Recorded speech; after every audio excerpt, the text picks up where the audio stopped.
श्रोता बंधु माने जड़े लोक को निज बिल काम कराइबा पई किछि महिला मजूरियांकर आवश्यक थिला। से पाख गाँ छक मुंड को चलीगला जेउठी कि सकाळु सकाळु अनेक दिन मजूरिया छिड़ा हुअंती कामर संधान रे। सेठी को जिबा परे तार नजर गोटे महिला श्रमिक उपरे पड़िला जार बयस 24 कि 25 वर्ष भितर होइथिबो। से किछि समय पर्यंत ताकू देखि चलीथिला तापरे ताकू निज पाखकु डाकिबा पई इशारा करिला। से झीटी आसीगला तो से लोक जनक ताकू कहिला कि मो पाखरे काम अछि कौन तमे मजूरी खटिबा पई चाहुच कि। से झीटी तुरंत हाँ करदेला।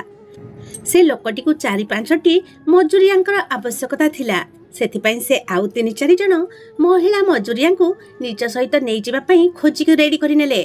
एबे से लोक जनक सेठु सबु मजूरिया मानकु निज सहित नहीं जाबाकु लागिले। हेले ठीक सेतिकी बेले ताकू से झीटी विषय किछि एमिति कथा जना पड़िले जे से ताकू निज सहित नबा पई मना करदेले। आउ एहा परे बाकी महिला मजूरिया मानकु निज सहित नहीं चली गले। से झीटी सेठी चट्टाण उपरे बसीगला आउ से लोक को निराश भरा दृष्टि रे देखिबाकु लागिला आउ ता आखि लुहरे ओदा होइगला। श्रोता बंधु माने एहा एक अद्भुत एवं हृदयस्पर्शी कहानीटीए। आसंतु जानिबा संपूर्ण कहानीर सत एई वीडियो माध्यम रे।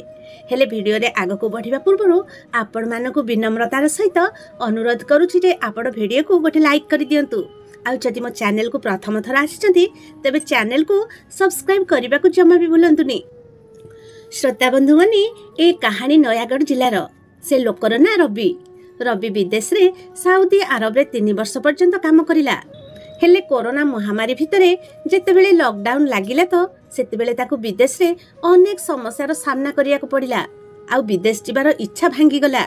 सेथिपई से एबे निष्पत्ति नै सारिथिले जे से एबे केबे भी निज गाँ छाड़ी आउ विदेश को जीव नाही।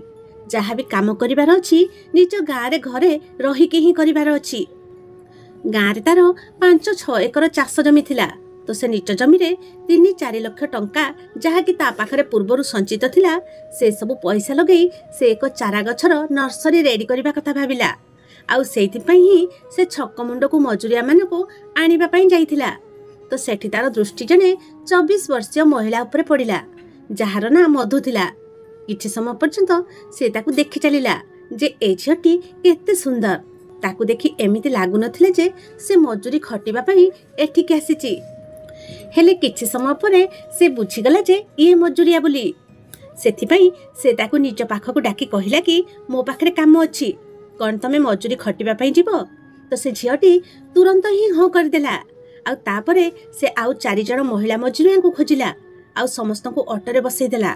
हेले ठीक सेतिकी बेले मधु छक मुंडरे जे एक मंडप तैयारी करा जायतिला ता उपरे एक 8-9 मासर छोट छुआटी सोइथिला।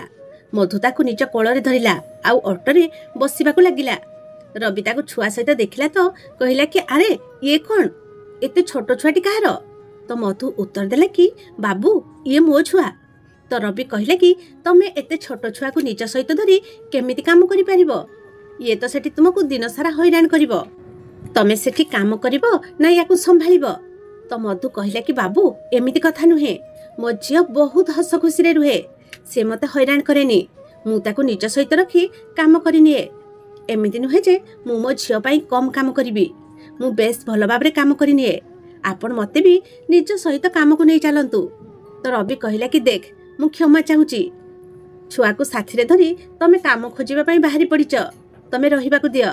रवि ताकू निज सहित काम को नै जिबा पई मना करि देला तो से छक उपरे बना जाइथिबा मंडप उपरे जाई बसिगला। एबे रवि को आउ एक मजूरियार आवश्यकता पड़िला तो से ता बदल रे अन्य कौनसी मजूरिया को खोजिबा को लागिला। आ बहुत जल्दी ताकू अन्य एक महिला मजूरिया मिली गला।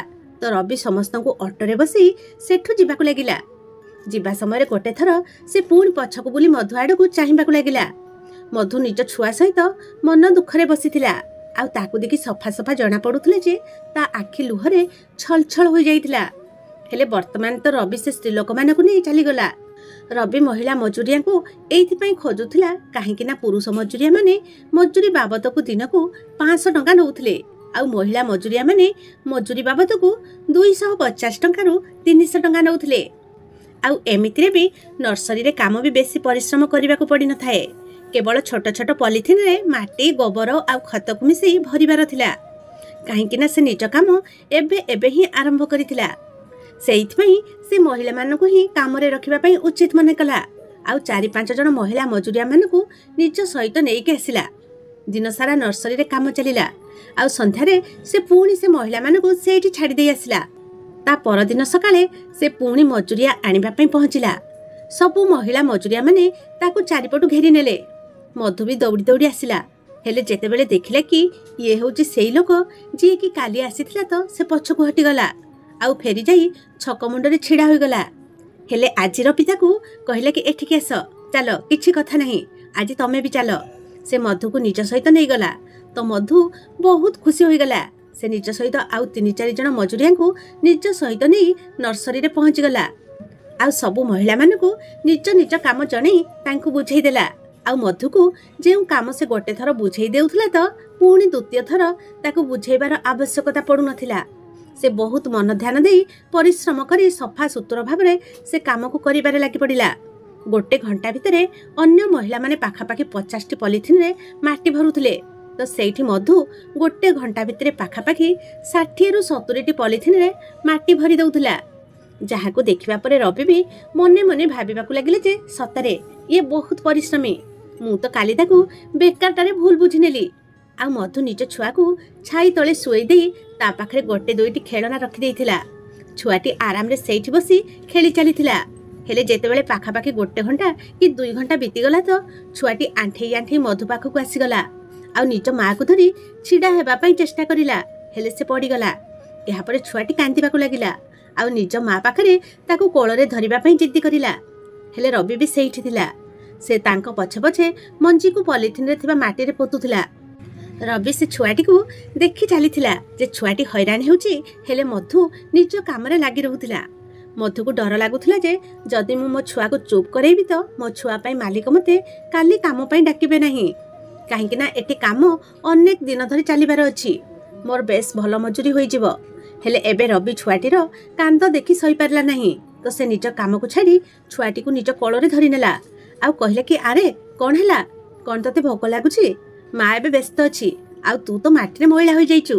रवि से छुआटी देहरु माटी को झाड़ी सफा करिला तो मधु ताकू देखिला आ कहले कि बाबू आपण ताकू तळे ही सुई दियंतु नहले से आपण को माटी रे मैला कर दबो।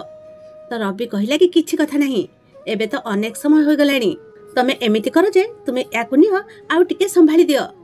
मु अनेक समय देखुची जे छुआटी बहुत चिड़ी गलानी हेले तथापि भी मधु निज काम छाड़िला नाही आ निज काम कर चलिला। तो रवि पुणी थरे कहले कि मु तुमको कहूची ना तमे काम कथा छाड़ आउ छुआटी को चुप कराओ। तो तापरे मधु उठिला आउ निज ओनी रे निज हाथ पोछिला आउ रवि कोळरो निज छुआ को नहीं ताकू क्षीर पीएबाकू लागिला। सेतेबेलकू मजुरिया मानकर चा पीबार समय हो गला। तो रवि गाँ दुकान रु बिस्कुट एवं घर चा तैयारी करी नहीं आसिला आउ ता सहित से छुआटी पई फ्रुटी चिप्स एवं किछि बरा सिंगडा मते नहीं के आसिला। सबु मजुरिया मिसी चा बिस्कुट खाउथिले। सेई समय रे रवि मधु को चिप्स एवं फ्रुटी देई कहले कि ए सब तमे तम छुआ को खुई दबो। एहा देखि मधु कहला कि अरे बाबू ये कोन एते सब जिनिस खाई परिबो कि एहा भितर गोटे कि 2टी चिप्स खाई परिबो टिके फ्रुटी पी परिबो बाकी आउ किछि भी खाई परिबोनी एबे तो ये मात्र 8-9 मासर होईची। तो रवि हसी देई कहले कि देखिबा केमिति खाइबोनी। सत्य कहबाकू गले रवि मधुर काम को देखि बहुत खुशी थिला काहेकि ना बाकी सबु महिला माने धीरे धीरे काम करुथिले आ परस्पर सहित गप्परे व्यस्त रहुथिले। हेले मधु जेतेबेले गोटे काम को करबाकू लागुथिला तो ताकू शेष करबा परे जाई शांति रे निश्वास नेउथिला। रवि ए सब देखि बहुत खुशी थिला जे समस्तकठू बहुत परिश्रम करूची। सेइथिपई से कहूथिले कि से काहेकि खाइबो नाही दियो झियो को मते दियो। से छुआटी को निज कोଳରେ धरी ताकू चिप्स खुएला आउ टिके फ्रुटी पिएला आउ एहा परे छुआटी आउ किछि खाइबाकू मना करि देला निज मुंड हलेबाकू लागिला। एहा देखि मधु हसिबाकू लागिला। से कहला कि देखिले तो बाबू मु तो आपण को पूर्वरु कहिथिली ये बेसी किछि खाए नाही बास गोटे चिप्स खाई दबो। एबे बाकी मजुरिया माने निज काम रे लागि पडिले। तो रवि जे बरा सिंगडा आनिथिला से ताकू छुआटी के खुइबाकू लागिला। कहला कि झियो एई ने टिके सिंगडा खाई दे। तो मधु कहले कि ଏହା ଶୁଣି ରବି କହିଲା କି ତେବେ ଠିକ୍ ଅଛି, ତମେ ହିଁ ଏ ବରା ଆଉ ସିଙ୍ଗିଡ଼ା ଖାଇଦିଅ। ତ ମଧୁ ମନା କରିଦେଲା। ହେଲେ ରବି କହିଲା କି ଆରେ ମୁଁ ୟାକୁ ଛୁଆ ପାଇଁ ନୁହେଁ, ବରଂ ତମ ପାଇଁ ହିଁ ଆଣିଥିଲି। ମୋତେ ଜଣାଅଛି ଯେ ତମେ ଛୁଆକୁ କ୍ଷୀର ପିଆଉଛ, ସେଥିପାଇଁ ତୁମକୁ ବାରମ୍ବାର କିଛି ଖାଇବାକୁ ପଡ଼ିବ। ଏହା ଶୁଣି ମଧୁ ସେ ବରା ସିଙ୍ଗିଡ଼ା ନେଇ ନେଲା ଆଉ ତା ଆଖିରେ ଲୁହ ଚାଲି ଆସିଲା। ଏହା ଭାବି ଯେ ଯାହା ହେଉ କେହି ତ ମୋର ଏତେ ଯତ୍ନ ନେଉଛି। ଏବେ ସମସ୍ତେ କାମରେ ଲାଗି ପଡ଼ିଲେ। ସନ୍ଧ୍ୟା ପର୍ଯ୍ୟନ୍ତ କାମ କରି ଚାଲିଲେ। ମଧୁ ସମସ୍ତଙ୍କଠୁ ଅଧିକା କାମ କରିଥିଲା। ମଝିରେ ମଝିରେ ତା ଛୁଆଟାକୁ ହଇରାଣ କରୁଥିଲା। ହେଲେ ଏ କଥା କୌଣସି ମାନେ ରଖେ ନାହିଁ, କାହିଁକି ନା ଏହାପରେ ମଧ୍ୟ ମଧୁ ସବୁଠୁ ବେଶୀ କାମ କରିଥିଲା। ସନ୍ଧ୍ୟାରେ ସବୁ ମଜୁରିଆ ଏକାଠି ହେଲେ ତ ରବି ସେମାନଙ୍କୁ କହିଲା କି ଦେଖ ଗୋଟେ କାମ କରିବ, ଏବେ ମୁଁ ପ୍ରତିଦିନ ତମକୁ ଡାକିବା ପାଇଁ ଯିବି ନାହିଁ। ତମେମାନେ ଆପେ ଆପେ ହିଁ ସକାଳୁ ଏଠିକି କାମ କରିବା ପାଇଁ ଚାଲି ଆସିବ ଆଉ ନିଜ କାମ ସାରି ଚାଲିଯିବ। ଏବେ ସେମାନଙ୍କୁ ବି ପ୍ରତିଦିନର କାମ ମିଳିସାରିଥିଲା। ଏମିତି ଭାବରେ ହିଁ କାମ କରିବାରେ ସେମାନଙ୍କୁ ପାଖାପାଖି 1 ମାସ ବିତିଗଲା। ନର୍ସରୀରେ ଅନେକ ଗୁଡ଼ିଏ କାମ ହୋଇସାରିଥିଲା। ଏହା ଭିତରେ ରବି କିଛି ଖେଳନା ସେ ଛୁଆଟିକୁ ଦେଲା। ରବି ସେ ଛୁଆଟିର ଏମିତି ଯତ୍ନ ନେଉଥିଲା ଯେମିତି ସେ ତାରି ଛୁଆ। ସେ ତାକୁ ବହୁତ ସ୍ନେହରେ ଖୁଆଇ ଦେଉଥିଲା, ଗେଲ କରୁଥିଲା। ମଧୁ ତ କାହା ସହିତ ବେଶୀ କଥା ହେଉନଥିଲା। ହେଲେ ଦେଖିବାକୁ ଗଲେ ରବି ତାଙ୍କର ମାଲିକ ଥିଲା। ରବିର ବୟସ ବି 25-26 ବର୍ଷ ଥିଲା। ସେ ହିଁ ନିଜ ପଇସା ଲଗେଇ ନର୍ସରୀ ରେଡି କରୁଥିଲା। ଯଦି ରବି କେବେ ମଧୁକୁ କିଛି ପଚାରୁଥିଲା କିମ୍ବା କଥା ହେଉଥିଲା ତ ବିନା ଦ୍ୱନ୍ଦ୍ୱରେ ମଧୁ ତା ସହିତ କଥା ହୋଇଯାଉଥିଲା। ଏମିତି କଥା ହେଉ ହେଉ ରବି ଜାଣିବାକୁ ପାଇଲା ଯେ ମଧୁ ନିଜ ବାପ ଘରେ ନିଜ ବୁଢ଼ୀମା ସହିତ ରହୁଛି। ମା ଛଡ଼ା ତାର ଏ ଦୁନିଆରେ କେହି ବି ନାହାନ୍ତି। ଯେଉଁଠି ତାର ବାହାଘର ହୋଇଥିଲା ତା ସ୍ୱାମୀ ଜଣେ ମଦୁଆ, ଆଉ ତା ଶାଶୁଘର ଲୋକ ବି ତାର କୌଣସି ସାହାଯ୍ୟ କରୁନଥିଲେ। ମଧୁ ଜଣେ ଗରିବ ପରିବାରର ଝିଅ ଥିଲା, ସେଥିପାଇଁ ତା ଶାଶୁଘର ଲୋକ ତାକୁ ମାରପିଟ କରୁଥିଲେ ଆଉ ତା ସହିତ ଖରାପ ବ୍ୟବହାର କରୁଥିଲେ। ଏହି କାରଣ ପାଇଁ ସେ ନିଜ ଶାଶୁଘର ଛାଡ଼ି ନିଜ ବାପଘରକୁ ଫେରି ଆସିଲା।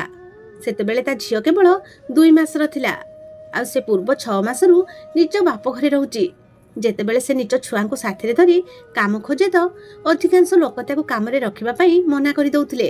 ତାକୁ ମାସରେ କେବଳ 8-10 ଦିନ କାମ ମିଳିପାରୁଥିଲା, ଯାହାଦ୍ୱାରା କି ସେ ମାସକୁ 2000ରୁ 2500 ଟଙ୍କା ରୋଜଗାର କରିପାରୁଥିଲା। ଆଉ ସେଇ ପଇସାରେ ସେ ନିଜର ଏବଂ ନିଜ ଛୁଆ ସହିତ ନିଜ ମାର ବି ଭରଣ ପୋଷଣ କରୁଥିଲା।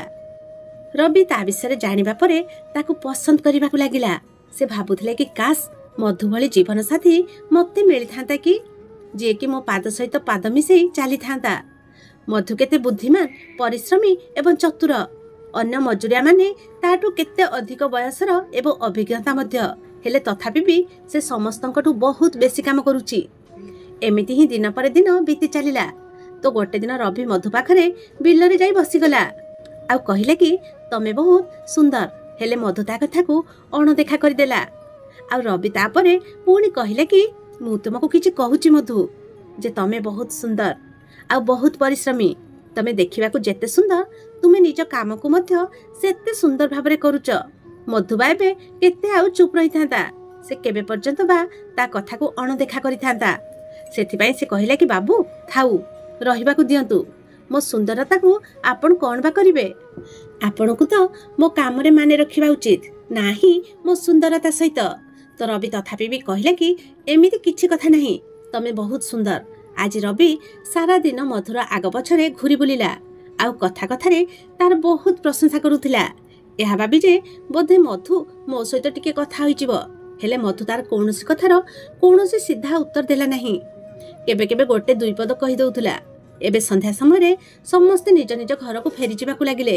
ତ ରବି ପୁଣି ଥରେ ମଧୁକୁ କହିଲା କି ତମେ ମୋର କୌଣସି କଥାକୁ ଖରାପ ଭାବିବ ନାହିଁ, ହେଲେ ତମେ ମୋତେ ମୋର ସବୁ ମହିଳା ମଜୁରିଆଙ୍କ ମଧ୍ୟରୁ ସବୁଠୁ ବେଶୀ ଭଲ ଲାଗ। ସତ କହିବାକୁ ଗଲେ ସେ ଆଉ କିଛି କହିବାକୁ ଚାହୁଁଥିଲା, ହେଲେ କଥାକୁ ବୁଲେଇ ବଙ୍କେଇ ମଧୁ ସହିତ କଥା ହେଉଥିଲା। ଏହାପରେ ମଧୁ ବି ନିଜ ଘରକୁ ଚାଲିଗଲା। ତା ପରଦିନ ଯେତେବେଳେ ମଧୁ ଆସିଲା ତ ସେ ନୂଆ ଶାଢ଼ୀ ପିନ୍ଧିଥିଲା, ମୁଣ୍ଡରେ ଗଜରା ମଧ୍ୟ ଲଗେଇଥିଲା ଆଉ ନିଜ ଛୁଆକୁ ମଧ୍ୟ ନୂଆ ଡ୍ରେସ୍ ପିନ୍ଧେଇଥିଲା। ଯେତେବେଳେ ରବି ତାକୁ ଦେଖିଲା ତ ବହୁତ ଖୁସି ହୋଇଗଲା। ସେ ମନେ ମନେ ଭାବିଲା କି କାଲି ଯେଉଁ ମୁଁ ତାର ପ୍ରଶଂସା କରିଥିଲି ସେଥିପାଇଁ ବୋଧେ ସେ ମୋ ସାମ୍ନାକୁ ଆହୁରି ସଜେଇ ହୋଇ ଆସିଛି। ନିଶ୍ଚିତ ଭାବରେ ତା ମନରେ ମୋ ପାଇଁ ବି କିଛି ନୂଆ ଫିଲିଂସ୍ ଅଛି। ତ ସେ ମଧୁ ପାଖକୁ ଗଲା ଆଉ କହିଲା କି ଆରେ ଆଜି ତ ତମେ ବହୁତ ସୁନ୍ଦର ଦେଖାଯାଉଛ। ଯେ କେହି ବି ତମକୁ ଦେଖିବ ତ କହିବ ଯେ ତମେ ହିଁ ନର୍ସରୀର ମାଲିକାଣୀ ଆଉ ଆମେମାନେ ତମ ଶ୍ରମିକ। ହେଲେ ଯେତେବେଳେ ରବି ତା ମୁହଁକୁ ଭଲ ଭାବରେ ଚାହିଁଲା ସେ ଜାଣିବାକୁ ପାଇଲା ଯେ ମଧୁ ଆଖିରେ ଲୁହ ଭରି ହୋଇ ରହିଥିଲା। ତାକୁ ଦେଖି ଏମିତି ଲାଗୁଥିଲା ଯେମିତି ସେ ଏବେ ଏବେ ହିଁ ବହୁତ କାନ୍ଦିକି ଆସିଛି। ସେଥିପାଇଁ ସେ ମଧୁକୁ ପଚାରି ନେଲା ଯେ କ'ଣ ହେଇଛି, ତମ ଆଖିରେ ଲୁହ କେଉଁ କଥାକୁ ନେଇ? ତ ମଧୁ କହିଲା କି ଦେଖନ୍ତୁ, ମୁଁ ଏବେ ଆପଣଙ୍କ ସହିତ କାମ କରିପାରିବି ନାହିଁ। ମୋର ଯାହା ବି ପଇସା ହେଇଛି ଆପଣ ମୋତେ ତାହା ଦେଇ ଦିଅନ୍ତୁ। ତ ରବି କହିଲେ କି ଆରେ ମୋତେ କ୍ଷମା କରିଦିଅ, ବୋଧେ ମୁଁ ତୁମକୁ କାଲି ବହୁତ କିଛି କହିଦେଇଛି।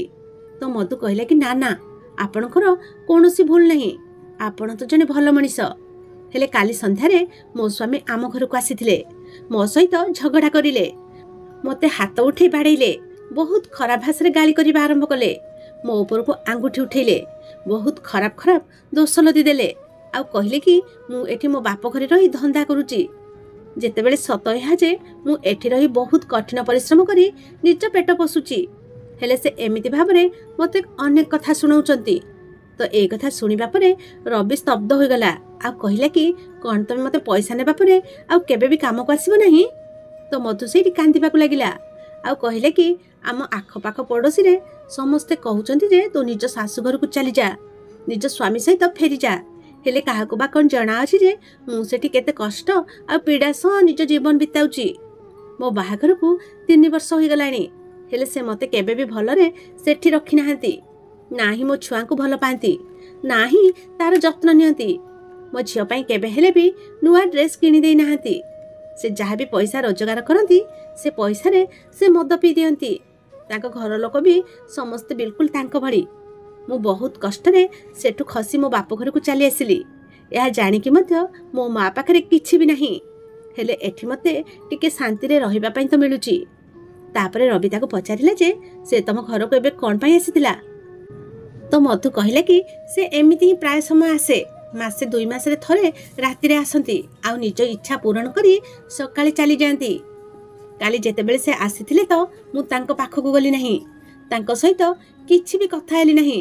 ସେଇଥିପାଇଁ ସେ ରାଗରେ ଉତ୍ତପ୍ତ ହୋଇଗଲେ ଆଉ ମୋ ସହିତ ଝଗଡ଼ା କରି ମୋ ସହିତ ମାରପିଟ କରି ମୋତେ ଓଲଟା ସିଧା କହିବାକୁ ଲାଗିଲେ ଯେ ତୁ ଏମିତି ତୁ ସେମିତି। ସେ ଯେବେ ବି ଆସନ୍ତି ରାତି ବିତେଇବା ପରେ ଚାଲିଯାଆନ୍ତି, ନା ଟଙ୍କାଟେ ମୋତେ ଦିଅନ୍ତି ନା ମୋ ଛୁଆକୁ। ମୁଁ ତ ତାଙ୍କ ଘରକୁ ଯିବାକୁ ବି ଚାହୁଁନି, ହେଲେ ସେ ନାହିଁ, ସେ ମୋତେ କେବେ କୁହନ୍ତି ଯେ ଚାଲ ଏବେ ମୋ ସହିତ ଆମ ଘରକୁ ଚାଲ। ରବି ତାର ଏସବୁ କଥା ଶୁଣି ଆହୁରି ବେଶୀ ଦୁଃଖୀ ହୋଇଗଲା। ସେ ଛୁଆଟିକୁ ନିଜ କୋଳକୁ ନେଇଗଲା ଆଉ ମଧୁର ଲୁହକୁ ନିଜ ରୁମାଲରେ ପୋଛିବାକୁ ଲାଗିଲା ଆଉ କହିଲା କି କାନ୍ଦ ନାହିଁ, ଚୁପ୍ ହୋଇଯାଅ।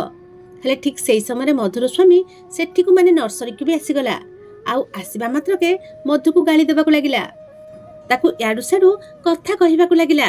କହିଲା କି ଆଚ୍ଛା ତାହେଲେ ତୁ ଏଇ ସବୁ କାମ କରିବା ପାଇଁ ଏଠିକି ଆସିଛୁ, କହ ଇଏ ତୋର କିଏ, ଇଏ ତୋତେ କେତେ ଟଙ୍କା ଦଉଛି? ଏବେ ରବି ତା କଥା ଶୁଣି ରାଗିଗଲା। ମଧୁ ନିଜ ସ୍ୱାମୀକୁ ଡରି ରବିର ଆହୁରି ନିକଟତର ହୋଇଗଲା। ତାପରେ ସେ ମଧୁ ପାଖକୁ ଆସିଲା ଆଉ କହିଲେ କି କହ ତୁ ୟା ପାଖରୁ ଧନ୍ଦା କରିବାକୁ ଆସୁନୁ ତ, ଆଉ କ'ଣ କରିବା ପାଇଁ ଆସୁଛୁ?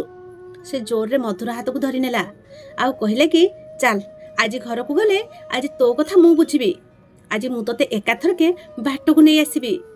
ମଧୁ ନିଜ ହାତକୁ ଛାଟିଦେଲା ଆଉ କହିଲେ କି ମୁଁ ତୁମ ସହିତ କେବେ ବି ଯିବିନି।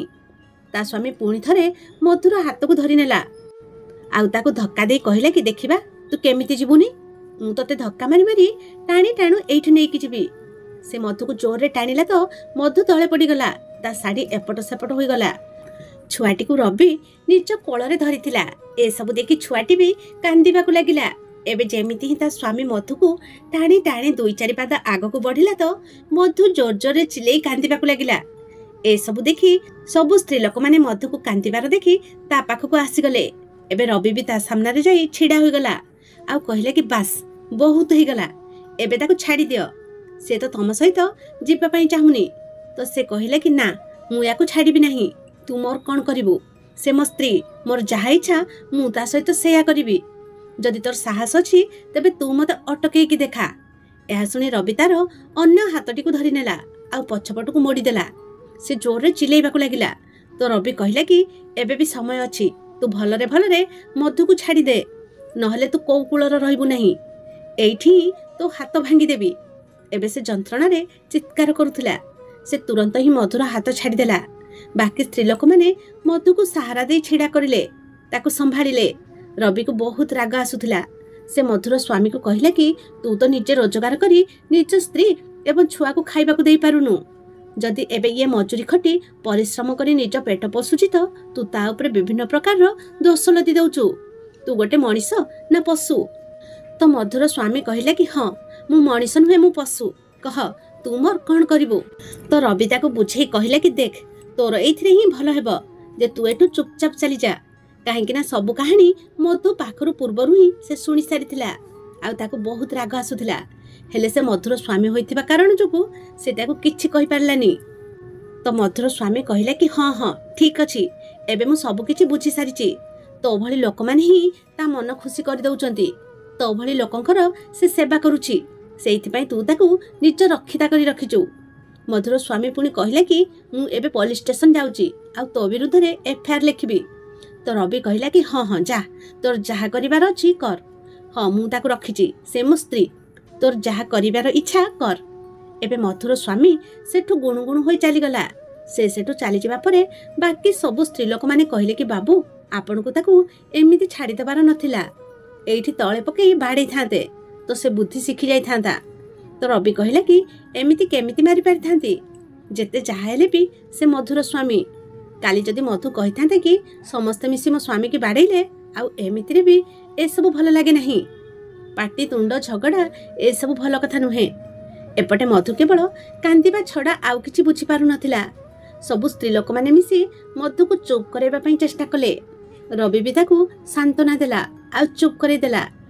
ସନ୍ଧ୍ୟାରେ ରବି କହିଲା କି ଦେଖ ମଧୁ, ମୋ ପାଖରେ ସବୁବେଳେ କାମ ଚାଲିବାର ଅଛି। କାମ କଥା ତମେ ଚିନ୍ତା କରିବ ନାହିଁ, ମୁଁ ସବୁବେଳେ ତମକୁ କାମରେ ରଖିବି। ତମେ ଏମିତିକା କଂସେଇ ପାଖରେ ନିଜର ସାରା ଜୀବନ କେମିତି କାଟିବ? ତମେ ନିଜ ମା ପାଖରେ ହିଁ ରୁହ। ଏ କଥା ଶୁଣି ମଧୁ କହିଲା କି ବାବୁ, ଏହା ତାର କେବଳ ଆଜିର ଡ୍ରାମା ନଥିଲା। ପୂର୍ବରୁ 3 ବର୍ଷରୁ ସେ ମୋ ସହିତ ଏମିତି 50 ଥର କରିସାରିଛି। ଏବେ ଏସବୁ କଥାକୁ 6 ମାସ ବିତିଗଲା।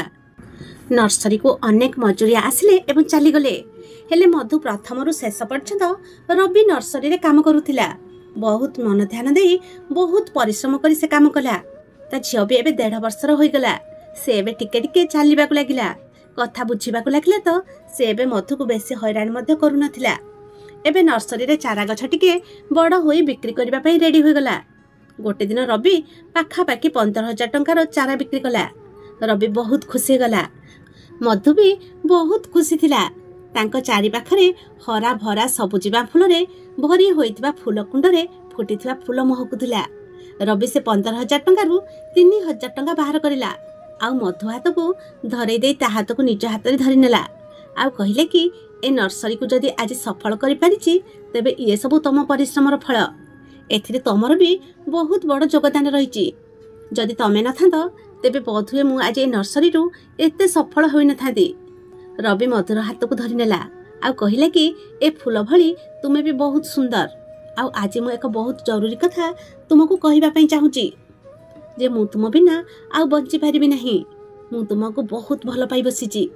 ଏହା କହି ରବି ତାକୁ ହାଲକା ଭାବରେ ନିଜ ଆଡ଼କୁ ଟାଣି ଆଣିଲା। ତ ମଧୁ ବି ତା ଛାତିରେ ଆଉଜିଗଲା। ହେଲେ ସେ କହିଲା କି ତମେ ମୋତେ ଭଲ ପାଉଛ, ଏହା ମୋର ସୌଭାଗ୍ୟ। ହେଲେ ଏସବୁର କ'ଣ ଲାଭ?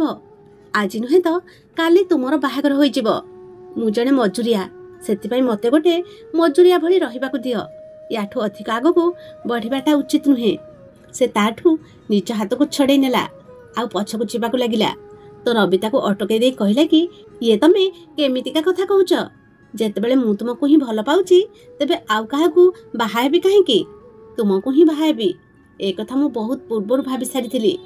ଏବେ ଏ କଥା ଶୁଣିବା ପରେ ମଧୁ ପୁଣି ଥରେ ତା ଛାତିରେ ନିଜ ମୁଣ୍ଡ ରଖି ଆଉଜିଗଲା ଆଉ ଜୋର ଜୋରରେ କାନ୍ଦିବାକୁ ଲାଗିଲା। ଆଉ କାନ୍ଦି କାନ୍ଦି କହିଲା କି ତମେ ଯେଉଁ କଥା କହୁଛ ମୋର ବିଶ୍ୱାସ ହେଉନି। ଏମିତି ଲାଗୁଛି ଯେମିତି ମୁଁ କୌଣସି ସୁନ୍ଦର ସ୍ୱପ୍ନ ଦେଖୁଛି। ତ ରବି କହିଲା କି ଯେମିତି ଭାବରେ ତମେ ମୋ ଛାତିରେ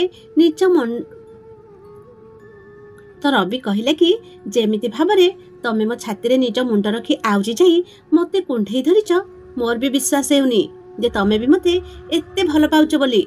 ଯେଉଁଦିନ ଠାରୁ ମଧୁର ସ୍ୱାମୀ ଏସବୁ ଡ୍ରାମା କରିକି ଯାଇଥିଲା, ସେଇଦିନ ପରଠୁ ମଧୁ ମନରେ ବି ରବି ପ୍ରତି କୋଉଠି ନା କୋଉଠି ଭଲ ପାଇବା ସୃଷ୍ଟି ହୋଇଗଲା। ହେଲେ ସେ ଏ କଥା କେବେ ବି ପ୍ରକାଶ କରିନଥିଲା। ରବି ତାକୁ ପୂର୍ବରୁ ବି ପସନ୍ଦ କରୁଥିଲା ଆଉ ତାକୁ ଭଲ ପାଉଥିଲା।